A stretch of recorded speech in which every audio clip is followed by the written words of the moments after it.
Hi YouTube, welcome to another ESCO channel video. Get ready, brace yourself because I'm going to bring you one of the greatest rivalries of a classic. Magnus Carlsen versus Nakamura, played on the last day of the Freestyle, a match between the two players for third place in the event. And this game I'm bringing today was the one that decided, of course, the match and drew a lot of attention. The foreigners were commenting about this, about why Nakamura castled Queenside in this game. We're going to get into the details, into the strategic part of this game, which motivated the American to make the decision to castle Queenside in this match, which of course caught the attention of the whole world. You'll understand everything in this analysis, but I'm warning you, there was insurance on the chair. Get your popcorn ready, let's get to it, because chess will always be now.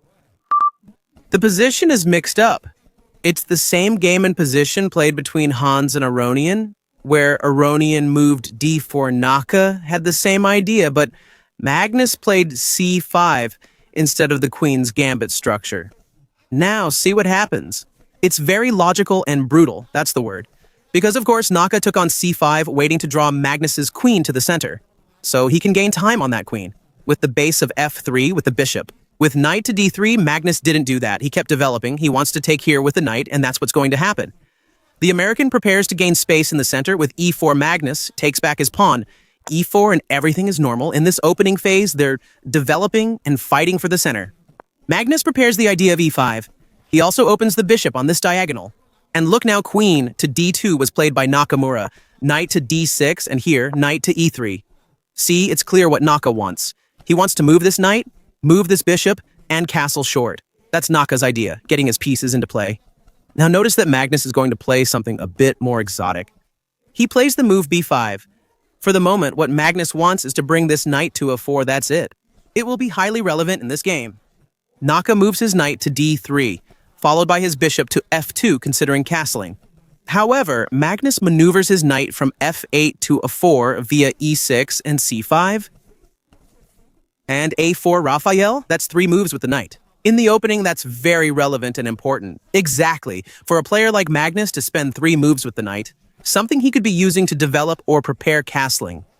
He's seeing something. That knight is the soul of the strategy. That Magnus is going to use in this game to prevent the American from castling short. That doesn't even make sense right now. Notice that Naka played bf2. Magnus prepares the idea of queenside castling, indicating that the game's focus is on the queen side. Magnus continues this strategy, which Naka fails to notice, but this is the first instance. That's where the idea of b4 comes in. It's a lot of space gained on that flank.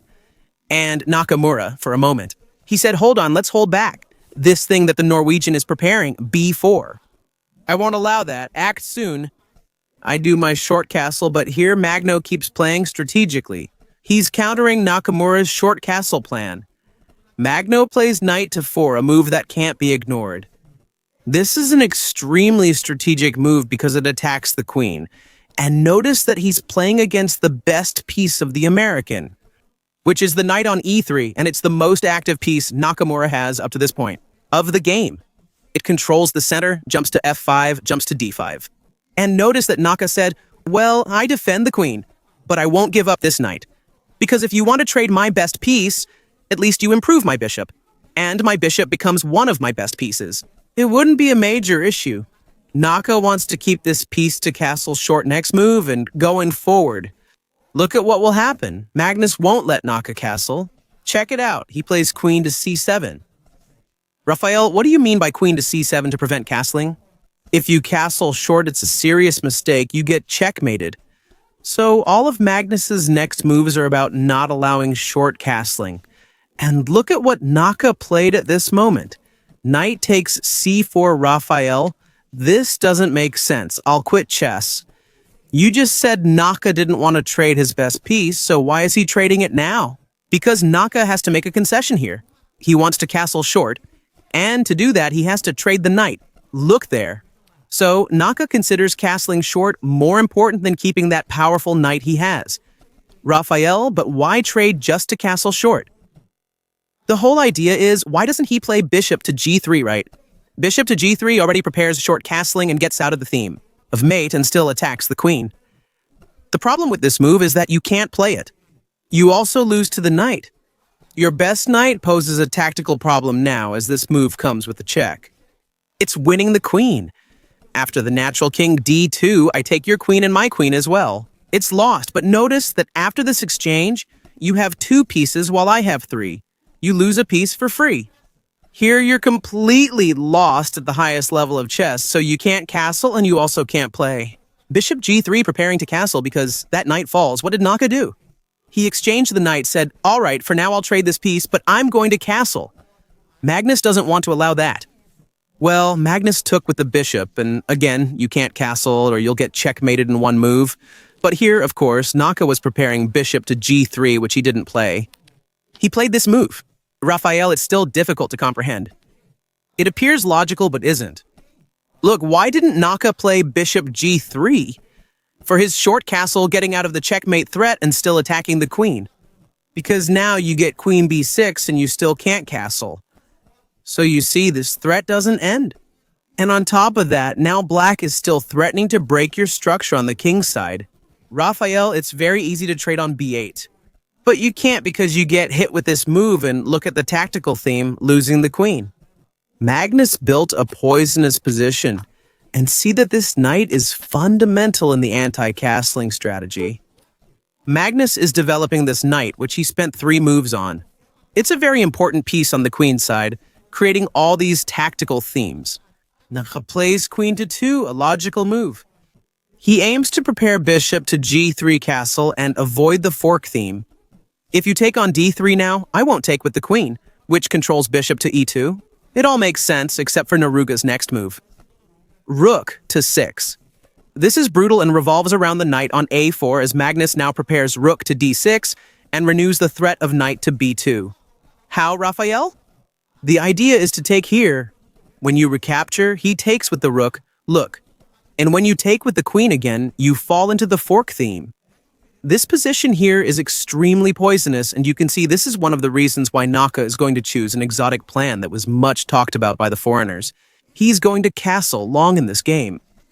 He gave up on short castling because of the problem, so what does he play? He plays bishop to c2, saying, I'm going to eliminate your powerful knight. A knight on the rim often disappoints. He's not disappointing, but threatening to capture the powerful knight on b2. He created numerous tactical themes, which Magnus prevented. The game's logic is incredible. This place is incredible. Taking is prohibited. Otherwise, you get hit with the intermediate move rook d3 and you lose the queen. So this can't go unnoticed in any way. It's not a tactic. It's the strategic idea that Magnus is putting in. And notice that you still can't castle here at all. Because if you castle here, you lose the game. That's why Naka castled queenside. Raphael couldn't understand why he can't castle here now. The big diagonal, this diagonal is blocked by the rook. But you get hit with rook d3 here, it's brilliant. Now I attack your queen and threaten you, the game is over, everything falls apart. So notice how Naka was under time pressure. But a lot of problems were being posed in this position, and here Naka chose to castle queenside, which involves a pawn sacrifice. So you see, this is desperate. It's a desperate position that Nakamura ended up in because of the strategic pressure that Magnus was applying, which we often don't notice when we're just casually watching the game. This decision is terrible. Now, here's another point. Of course, Magnus accepted the sacrifice, and it looks like White's position is really bad with the king here on the queen side. But I also need to point out that if there's any player on this earth who has ever walked this earth who can defend a position like this, it's Nakamura. He is by far one of the best defenders ever seen in chess. Naka, well, after that capture, he did what he wanted. He eliminated that powerful and dangerous knight from the game. A knight on the edge, huh? See, now Magnus recaptured, and now Naka needs to reinforce that queenside. Because one day you'll capture on b2, right? I'm already threatening a3. If you capture, I'll destroy you. But look at Naka's defense from this point. He castles queenside, instead of short, changing the game. See how Naka starts defending. Bishop c5. Raphael, what's the idea? He moves the rook Magnus defended. And look at how Naka is a defender. He starts to hold the queen's side in a refined way. Well, now the game continues. Magnus here, he castles short, protects the king. Notice there are themes here on the d7 pawn Naka, didn't take it. He played the move G3 Raphael again. I've told you and I'll say it again. I'll quit chess, okay? I just can't understand. The big point is that if you take this pawn that looks like it's being given away, you'll walk into a fierce attack down the file. So there are always tactical themes happening, because bishop a3 is a natural move. But just to illustrate the poison in this position, you get queen b6, and that move is a brutal threat. Because which white piece isn't playing? The rook on h-file is dangerous. Making a natural move to bring it into the game leads to a tactical blow. Taking the pawn is also risky. On e7, she'll have to give up the queen, because if you take here, you get checkmated. So just giving up a tempo. In such a complicated position like this, it's very dangerous. That's why Naka didn't give up that tempo. By taking that pawn, the bishop has a purpose. To hold the queen's flank. Well, Naka played the move g3. He wants to bring the rook into the game. Without hanging the h2 pawn, so here Magnus continued with rook to c8, also bringing the last piece to the file, putting strong pressure on the c file. And here, Naka starts to defend. Look, Gamara. He plays knight to f4 Raphael. What's the idea? He wants to get into the d5 square, putting the knight on the advanced post. Magnus plays a prophylactic defensive move. He holds that square. That's important. See that Naka is preparing a trick, because now he wants to get in again. On the d4 square, and Magnus keeps holding. So here Magnus isn't attacking at the moment. He's just holding off the threats. Knight to d4 arrived, and now Magnus exchanged here. Raphael exchanged, gave up the bishop pair, yes, and what's worse, Magnus is going into an endgame now. With opposite-colored bishops, which we might be thinking about, this really increases Naka's chances of trying for a draw in this game. Notice that Magnus's time was always ahead. Now Magnus is trying little by little to open up this position. That initial stage is over, the castling drama, the strategic idea. And now Naka is holding the fight. Notice that here Naka took. The idea is that Magnus doesn't want to close this file. This file can threaten the white king's vulnerable position. Magnus captured with the bishop here. Your light squares are now weak too. He's attacking the queen's pawn held only by e3. It was played by Naka, and queen b7 is there. Magnus is preparing pressure on f3. He wants to infiltrate through the light squares, which is now the strategic theme that has emerged. And Naka brings the rook, which wasn't in the game yet, into play, always keeping an eye on the e6 pawn. If this bishop takes here, he might have that idea. Magnus plays the move h6, giving some escape squares for the king. The position is tense. f4 is played, controlling e5, and queen b3 is there. Neruga is making progress. Now he still has to show what black's plan is to attack. The white king, and this plan is coming, and it won't be simple. Notice here that Naka plays the rook move to d3. He can double up, prepare over here, rook to d4 getting ready. Bishop e4. Now it starts to make sense, look at that. It attacks the rook and keeps an eye on mate. Coming to the c2 square, king d2 Naka starts the king's star escape through the center of the board. And f5, Raphael, I get it. He prepares bishop e4, look at that, increasing the pressure along this file. Naka saw that was Magnus's idea, and he anticipated it by playing d5. If you play here, the e6 pawn falls, but it's also threatening. The rook is relevant.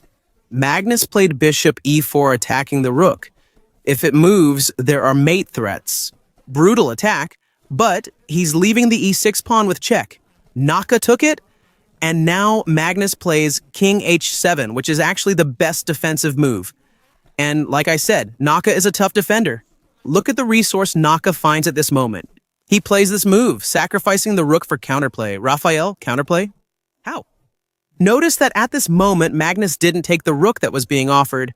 He plays rook to c6, which for me is by far one of the most difficult moves in this game. And keep in mind, there have already been several tough ones.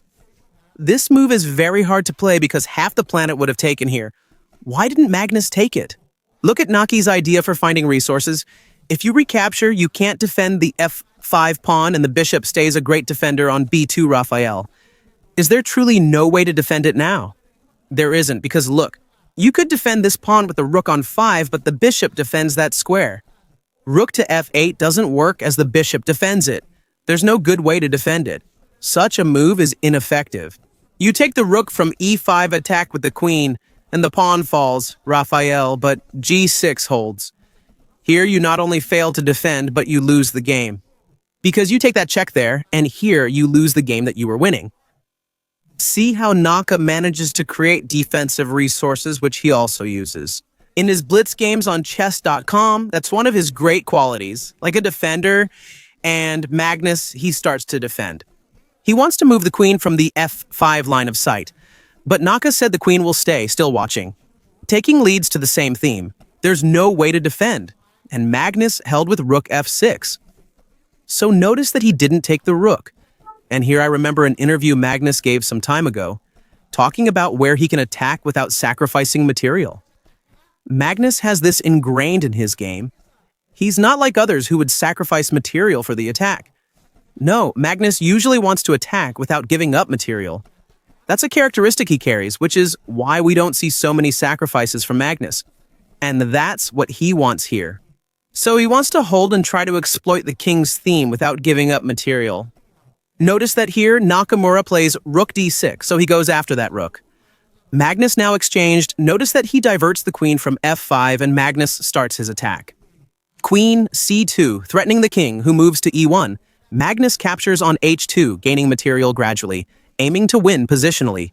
This was Nakamura's plan. The entire world closely followed every move at this point. Nakamura plays queen c5. Still watching that pawn, he may have an idea. At the right moment, but not yet. If you take here, the problem is you get checked. You have to get the king out of the situation to take the check and win that rook. For now, it doesn't work. And see that Naka here creates a threat, which is bishop f8 and mate. So Naka is still fighting. He threatens bishop f8 again. Look at how Magnus played. He played prophylactically, defending against the threat of bishop f8, the vulnerable king. h2 fell. And the idea behind this move is to defend by attacking. Because if you play bishop f8 for mate, Magnus's idea is to defend on g7 with rook g6, still threatening to destroy the entire king side. So here Magnus gains a considerable advantage in the game. Naka plays a kind of defensive move, cutting off the rook's path to g6, but that gives up another pawn on the other side, and Magnus took it. And notice that h2 fell, b2 fell, and Naka completely lost control of the game, without Magnus needing to take any risks, winning the exchange, leaving 5, like at that moment. And here Magnus is completely winning with a clear plan, which is 3 against 2 and promotion. And here Naka resigned this game. Magnus has so many extra pawns. So it was a very brutal game from a strategic point of view. You can see on the screen the image of the moment of resignation. The game was very tense, exhausting also for Nakamura, who couldn't castle short in this game. And there's the resignation with his face turned away. So look, Naka looks to one side and shakes hands with the other hand as he resigns. Naka resigned with his face turned away. Magnus Carlsen, with this victory, moves into third place in the freestyle. Read in noir the accuracy of this match. And what's worse, notice that one of Nakamura's mistakes was exactly when he took that knight from the corner. The engine said that here, what was already here was gone, and there was no turning back, because he was down a pawn and the king on the Monika's flank couldn't defend. Even though he fought hard, Magnus won this match by a score of 1.5 to 1.5, and it was another one of those high-level games we see between Naka and Magnus. Comment below what you thought about all this, about the event, about the analysis. Don't forget to like and see you in the next videos.